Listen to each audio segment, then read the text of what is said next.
How to scan your PC for any kind of malware. Hello everyone and let's get started. As you all know that there are different kinds of malware or the scanware available online.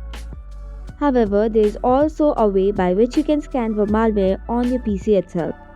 So for that, open or press Windows R and then search for MRT.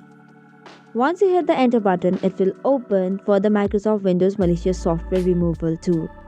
Click on yes button and then it will open the application.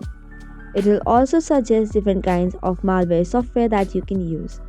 Tap on the next button.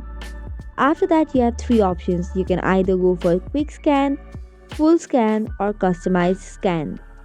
In order to get rid of a problem, the full scan is the best solution.